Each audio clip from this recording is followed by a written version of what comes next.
The war in Ukraine comes at a critical point for President Biden as he prepares to deliver his first State of the Union address tomorrow night.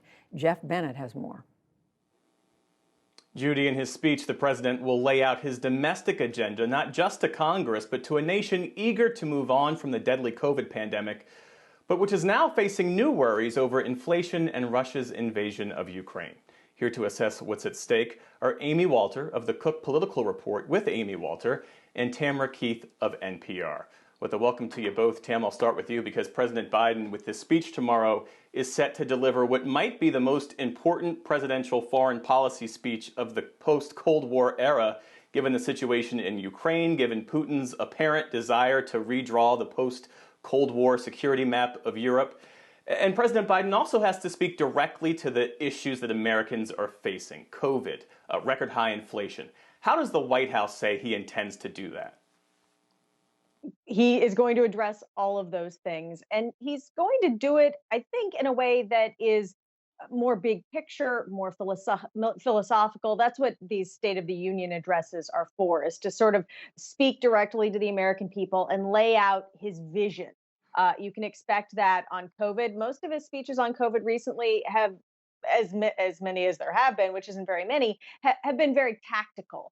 This comes as the mask mandate or the mask recommendation from the CDC has been lifted. As you can expect to see a lot of people in that House chamber not wearing masks tomorrow night, which will be a stark change. He's going to talk about the path forward.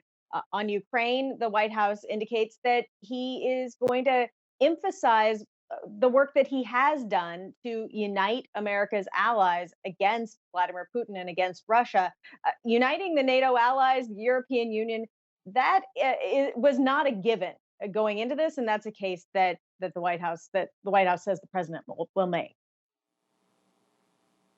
And Amy, on that point, this speech does present an opportunity for the president, given poll after poll showing him with record low approval ratings. This speech is a chance for him, as Tam just said, to point to his leadership, to point to the fact that he has brought together a coalition, an enduring coalition so far, to stand up in the face of Russian aggression.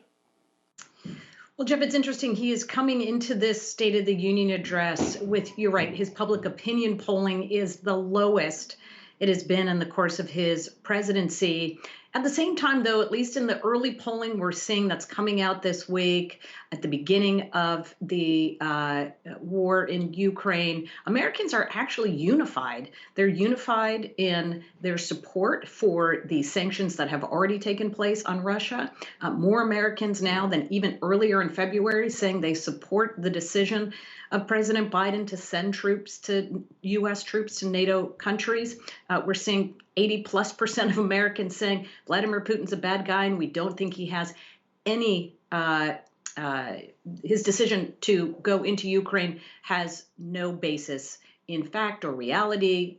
There's no claim that is truthful that Putin has put forward. So Americans are pretty much united. In fact, what they would like to see, again, these are just the early polls that have come out thus far, they'd like to see actually more sanctions. They'd like to see more aid going to Ukraine. So the challenge for the president right now isn't unifying around support for Ukraine or opposition to Russia's actions. The challenge right now is for Americans to see the president himself as a leader and not just leading on this issue. Again, his polls have been down across all areas, including foreign policy, but especially on the economy. And the NPR PBS Marist poll that was out last week showing the number one concern for Americans, inflation.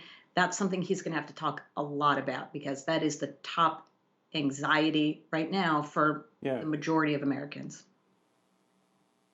And Amy, a quick question about the polling, because when you look at the data, when you look at the numbers, when you look at the way that the questions in these polls are actually framed, are Americans, by and large, the folks who are polled, are they really dissatisfied with President Biden's leadership?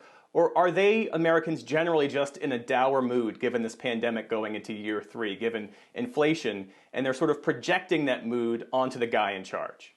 Well, that's absolutely a big piece of it. Look, we saw the president made his first joint address to Congress about 10 months ago in April, and Americans were feeling much more optimistic then, and the president spent a whole lot of time talking about the success of the vaccines. But now he comes in with vaccines that have been successful, but a public very much divided over mandates, over masking, still frustrated about COVID. But mostly it's new worries, Jeff. This issue of inflation, it wasn't even mentioned in April of 2021. It is now the top concern, rising costs for groceries, for filling up your car, for rent.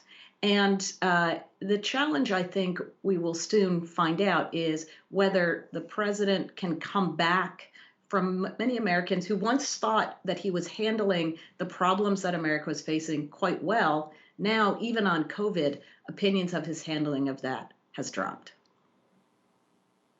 And Tam, in the couple of minutes we have left, let's return to the issue we started with, and that was namely Ukraine. And I want to talk about how Republicans are handling this, because Republicans generally have been united in blaming President Biden for his handling of this crisis in Eastern Europe. But former President Donald Trump's comments, I think, have exposed a division here within the GOP. He has repeatedly defended Putin, just a couple of days ago, calling him smart. Take a look at this. The problem is not that Putin is smart, which of course he's smart, but the real problem is that our leaders are dumb. Dumb. So dumb. So, Jeff. And then you have Republican Senator Mitt Romney saying that Americans who defend Putin are almost treasonous. What do you make of this? So you could go back, and I did, and you can find Donald Trump saying essentially that very same thing in 2016 and in 2020. He has called Vladimir Putin smart, and he has called the U.S. leadership, NATO, dumb, repeatedly. So he's pretty much consistent with what he's always been. He has, however, upended, his very presence has upended Republican orthodoxy. So now you have some Republicans tying themselves in knots, trying to say, well, I can't condemn what Trump said, but Putin is a bad guy. You have sort of this mess of not knowing what their message is, where in the past it was very clear Republicans and Democrats alike opposed Putin.